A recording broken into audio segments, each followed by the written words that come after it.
Hello good morning students.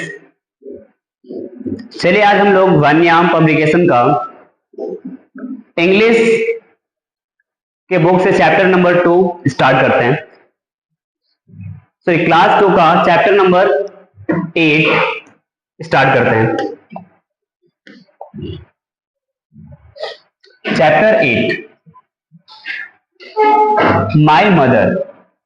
My mother ये जो chapter है वो एक फॉल्क टेल है, यानी लोक कथा है।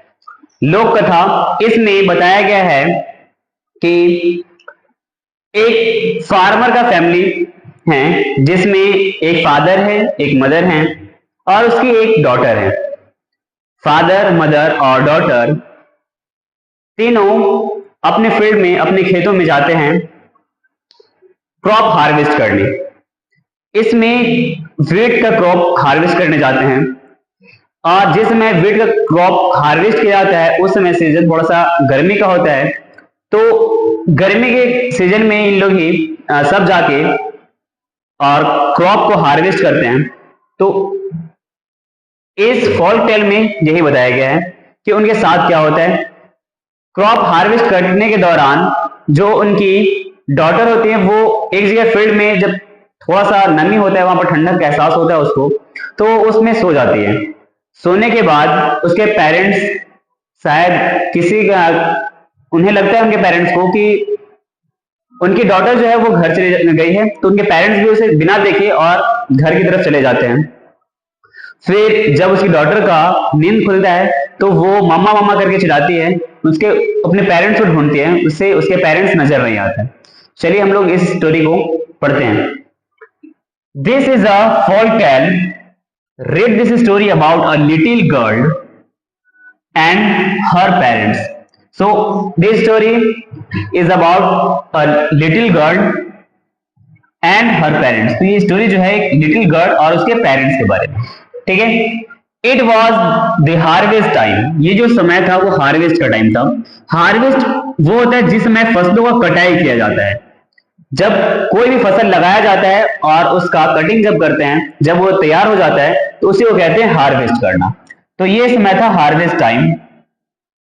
The farmer were all busy rapping there crops. तो जितने भी फार्मर थे वो सब बिजी थे अपने क्रॉप्स को रैपिंग करने में, यानी कटिंग करने में। रैपिंग यानी कटिंग। सभी फार्मर्स उस समय बिजी थे क्रॉप्स को रैपिंग करने में। Ramu and Gita left from their field early each day. जो रामू एंड गीता, जिस एक फार्मर फैमिली का मैं बात कर रहा था, जो फादर मदर थे इसमें, जिसमें फादर का नाम था रामू एंड मदर थी Gita, left for field early each day. वो सुबह सुबह एकदम डेली ईच डे वो चले जाते थे फील्ड में। They had a daughter whose name was Rani. और जिस डॉटर का बात कर रहे थे हम लोग, उस डॉटर का नाम था रानी। ये तीनों अपने तीनों साथ में, father Ramu, mother Geeta and daughter Rani, तीनों फील्ड में चले जाते। They got her along to the field. जो फादर मदर थे वो रानी को भी साथ में फील्ड में लेके जाते थे। Rani had her father and mother in the field. जो रानी है वो अपने फादर का और मदर का हेल्प करते थे फील्ड में। Her father cut the weeds. उसके फादर जो थे वो वीड्स को, वीड्स यानी गेहूं, गेहूं का कटाई करते थे। मदर गेदर्ड, जो मम्मी थी वो उन्हें इकट्ठा करते थे। एंड रानी, जो रानी थी वो उन फसलों को, उन गेहूं को टाइट करते थे, यानी बांधते थे। रानी क्या करते थे? टाइट करते थे। Tight them in a bundles. उन्हें बांध के जो फसल था उसके फादर कटिंग करते थे, इस फसल को उसके फादर कटिंग करते थे। उनकी मम्मी कलेक्ट करती थी एक जगह पे, और जो रानी थी वो कलेक्टेड बंडल्स को टाइट करती थी, बांधती थी किसी रोप की सहायता से, रस्सी की सहायता से। As is well One day Ramu and Geeta went to the wheat field among with the Rani. जैसा वो हमेशा जाते थे वैसे ही रामू और गीता दोनों व्हीट फील्ड में गए, यानी कि गेहूं के खेत में गए, अमोंग विद द रानी, रानी के साथ में। इट वॉज वेरी सल्ट्री, ये काफी सल्ट्री मौसम था, यानी गर्मी था इस दिन काफी ज्यादा, ह्यूमिड मौसम था, ठीक है। Soon Ramu and Geeta reach the field, बहुत जल्द रामू एंड गीता फील्ड में पहुंच गए and start doing their work, और तुरंत अपना काम करना शुरू कर दिए। They hardly felt the hot and sun while the cutting crops, और उस जब वो दोनों क्रॉप्स को कटिंग कर रहे थे तो काफी हार्डली फेल्ट कर रहे थे हॉट, यानी बहुत ज्यादा गर्मी का एहसास उन्हें हो रहा था, एंड सन का भी, सनलाइट भी काफी तेज था, ठीक है। वाइल कटिंग क्रॉप्स, जब वो क्रॉप्स का कटिंग कर रहे थे उस समय।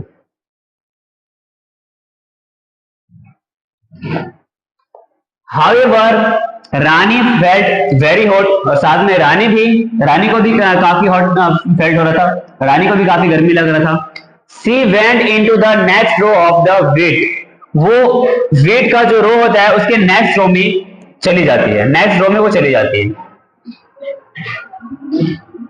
Next row of wheat that was yet to be cutting, जो भी नहीं कटा था, बचा था कटने के लिए।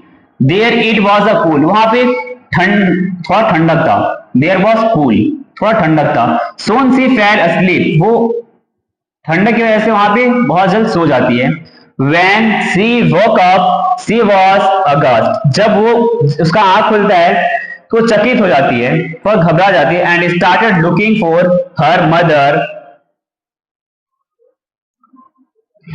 But her mother was not present there, वो अपनी मम्मी को ढूंढती है बट उसकी मम्मी जो होती है वो प्रेजेंट नहीं होती है वहां पे, इट मीन्स कि उसकी मम्मी उसमें वहां पर नहीं होती है। रानी कुड नॉट हेल्प शाउटिंग, ठीक है, तो रानी कुछ नहीं करती, वो शाउटिंग करने लगती है, चिल्लाना शुरू कर देती है, मम्मा मम्मा वो चिल्लाने लगती है।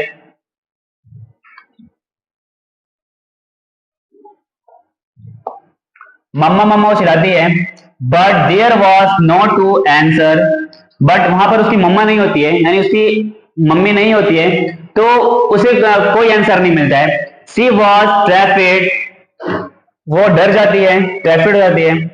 सी रैन फ्रॉम रो टू रो, वो गेहूं के रो से एक रो से दूसरे रो में दौड़ने लगती है। फॉर हर मदर, अपनी मम्मी को ढूंढने के लिए। But she could not find her anywhere, but वो उसकी मम्मी जो है उसने कहीं भी नहीं मिलती है। It was getting dark when Rani happened to meet some farmers, अब कुछ अंधेरा होने वाला था, गेटिंग डार्क, ठीक है, कुछ अंधेरा होने लगा था जब रानी कुछ फार्मर के साथ, उसके मम्मी पापा नहीं अदर फार्मर से मिलती है।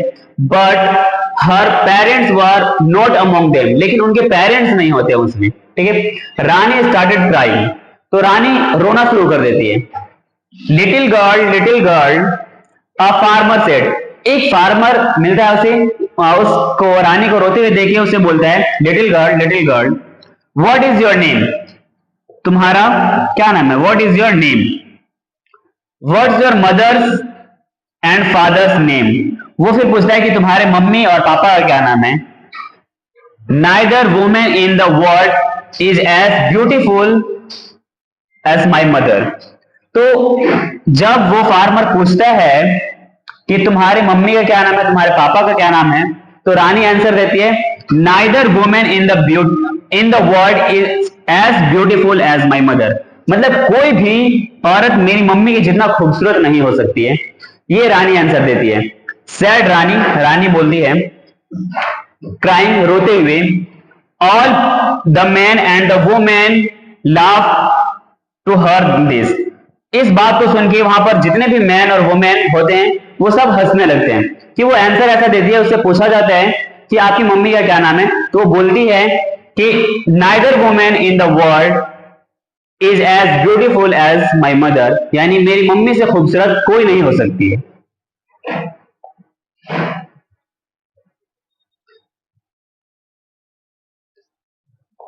Then they took her around the village, but her mother was not there. फिर उसे वो विलेज में लेके जाते हैं, बट वहां पर भी उसकी मदर नहीं होती है, ठीक है। मदर वॉज नॉट देयर, वहां पर भी मदर नहीं होती है। रानी क्राइज बिकेम लाउडर, जब रानी जो रो रही थी उसका रोना और भी ज्यादा लाउडर हो गया थी और तेज तेज रोने लगती है।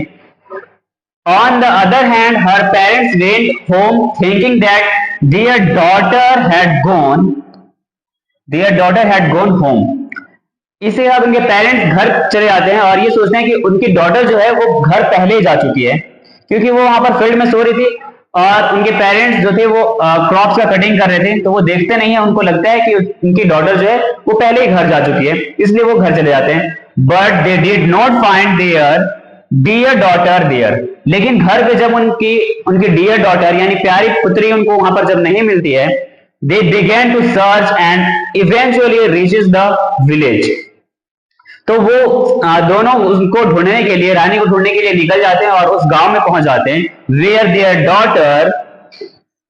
डॉटर वॉज क्राइंग, जहां पे उनकी बेटी रो रही थी। Finally they found their daughter, finally उन्हें वहां पे उस विलेज में जहां पे उनकी डॉटर रो रही थी वहां पे उनकी डॉटर मिल जाती है। And return to the home happily, और फिर वो तीनों हैप्पी होके, खुश होके घर रिटर्न हो जाते हैं, वापस घर चले जाते हैं।